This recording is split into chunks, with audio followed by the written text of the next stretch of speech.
Olá, paz, tudo bem? Você está no canal Novas Verdades com o Gilson Magalhães. Desde já é um prazer tê-lo aqui conosco. Muito obrigado. Hoje nós vamos estar falando sobre a Bíblia de Jerusalém. Deixa eu abrir aqui a primeira página, que a capa está meio apagada, para confirmar. Bíblia de Jerusalém, cerca de 2.200 páginas de muito conteúdo, entre o texto bíblico e comentários, introduções e notas de rodapé simplesmente magníficas. Porém, antes de nós adentrarmos aqui nos tópicos sobre a Bíblia de Jerusalém, quero lhe convidar para você se inscrever no canal. É claro, se você gostar, se inscreva e clique no sininho, porque só assim você vai poder acompanhar as notificações, ou seja, cada vídeo novo que eu postar, você vai estar recebendo uma notificação, tá bom?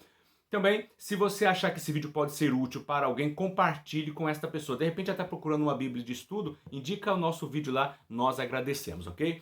Não deixe de também fazer o seu comentário, deixar o seu joinha, isso realmente vai ajudar o nosso canal, tá bom? Vamos lá. Bíblia de Jerusalém, publicada pela editora Paulus, é uma Bíblia católica, tá? Uma Bíblia católica. É uma nova tradução da Bíblia, tá? Um pouquinho da história para você entender aqui sobre a Bíblia de Jerusalém. A Bíblia de Jerusalém é uma obra realizada pela Escola Bíblica de Jerusalém, é uma escola francesa em Jerusalém, e que foi fundada em 1890. E ali os estudiosos, no ano de 1956, publicaram ali a sua tradução, porém essa tradução não chegou para nós.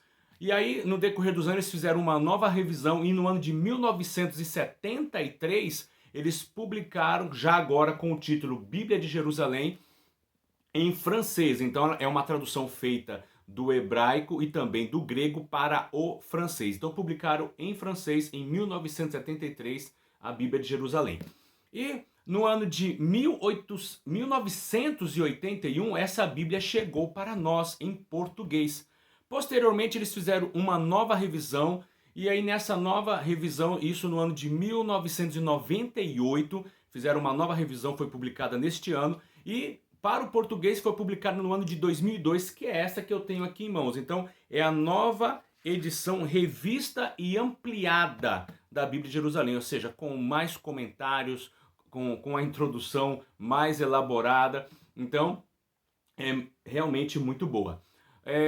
Essa Bíblia aqui, ela logo no início aqui, ela vai ter o nome dos tradutores e de todos os colaboradores que participaram do trabalho aqui da confecção da Bíblia de Jerusalém. Então é algo bem interessante. É uma Bíblia, a primeira curiosidade, vamos dizer assim, a primeira pérola dessa Bíblia é o que? Os comentários, as introduções, os estudos que foram feitos aqui foram realizados tanto por exegetas católicos como protestantes. Isso é importante. Então, ou seja, estudiosos das duas linhas do cristianismo se reuniram para realizar esses estudos. Então, os comentários que estão aqui, eles são, como que eu posso dizer assim, não pendem para nenhum lado da moeda, vamos dizer assim. Também poderíamos chamar aqui de uma Bíblia ecumênica. Aí, por falar em Bíblia ecumênica, eu tenho uma aqui, a Bíblia TEB aqui, ó. Essa aqui tem uma média de 2.500 páginas, Bíblia TEB, Bíblia tradução ecumênica da Bíblia, né? Aqui já inclui teólogos católicos, protestantes e também judeus, né? Mas aqui, enfim, isso aqui é outro vídeo, para outro dia. Agora, olha só, vamos lá, as introduções. Na Bíblia de Jerusalém, as introduções, elas têm uma introdução geral. Logo, por exemplo, lá no Pentateuco tem uma introdução geral falando do Pentateuco. Depois, logo em seguida, tem uma introdução para cada livro do Pentateuco. E depois vem os livros na sequência. Depois tem uma outra introdução para os livros históricos. E aí tem uma introdução geral dos livros históricos, depois uma introdução para cada livro, e assim segue os livros históricos. Da mesma forma, livros poéticos, uma introdução geral para os livros poéticos e uma introdução para cada livro poético.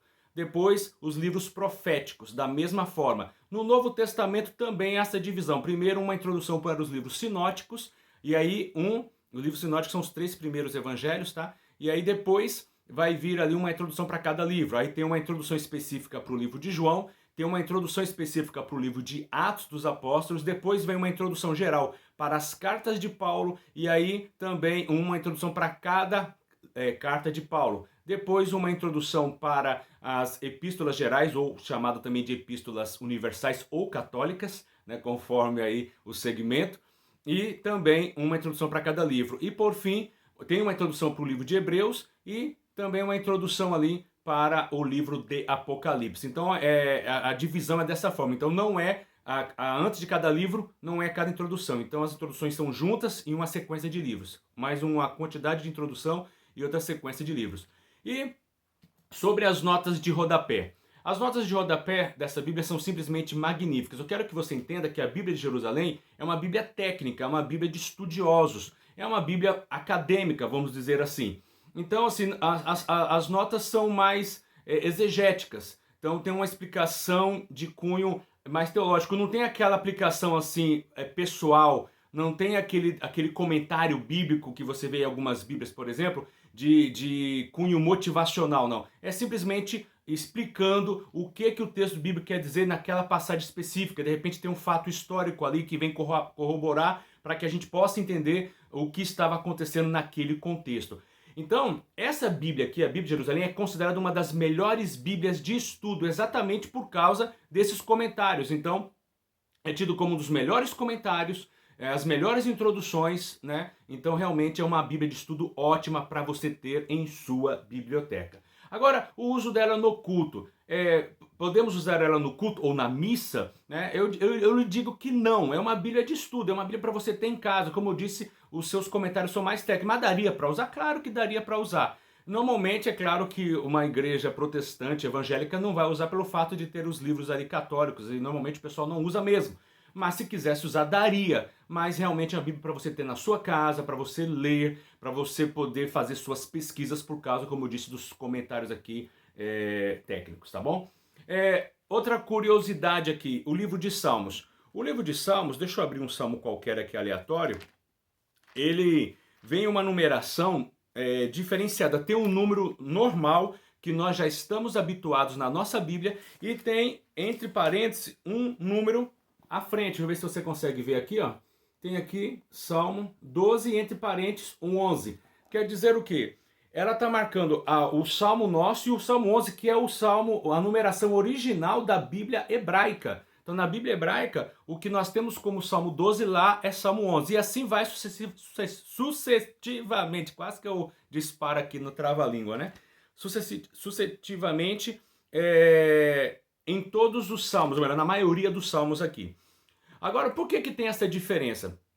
Por exemplo, o Salmo 9 e 10 na nossa Bíblia, o 9 e o 10, nós temos aqui um salmo só. Na Bíblia hebraica, ela é dividida em dois salmos, aí começa a mudança de números. Lá no Salmo de número 113, da mesma forma. O Salmo 113, na nossa Bíblia, é o 114 e o 115, lá é só o 113.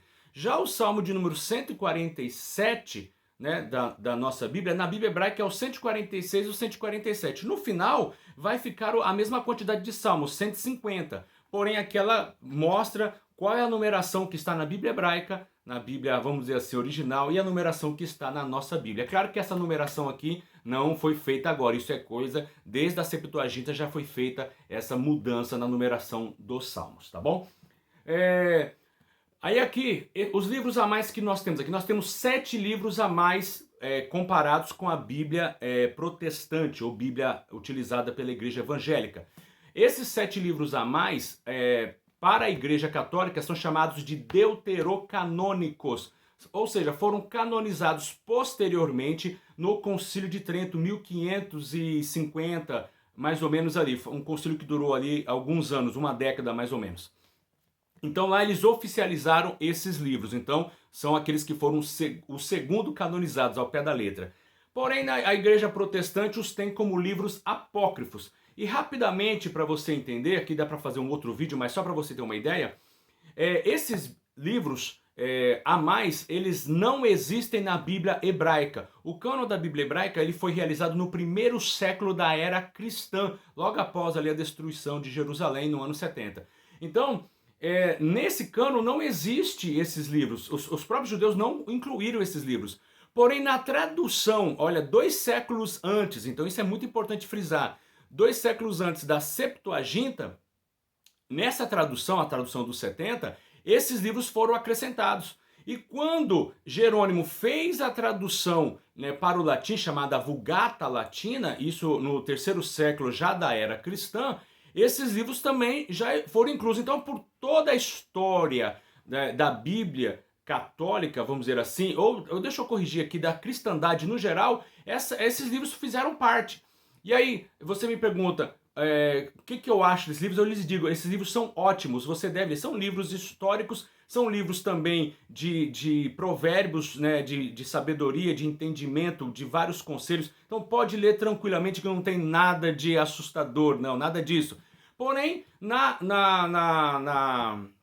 como é que fala? Na Reforma Protestante, esses livros eles foram tirados na Reforma Protestante. Então, mas até aí sem problema nenhum, porque também na Bíblia hebraica não tem. Então eles foram tirados da Bíblia Protestante. Então na Bíblia Protestante não tem esses 7 livros e mais alguns acréscimos no livro de Daniel. Já na Bíblia Católica eles mantiveram aquilo que foi feita a sua tradução desde o terceiro século, como eu disse, na Vulgata Latina, que já era pegando a tradução da Septuaginta do segundo século antes de Cristo, que eles também já incluíram esses livros. Mas os livros são ótimos, podem ler, tá? Que com certeza vai acrescentar para a sua vida, tá bom?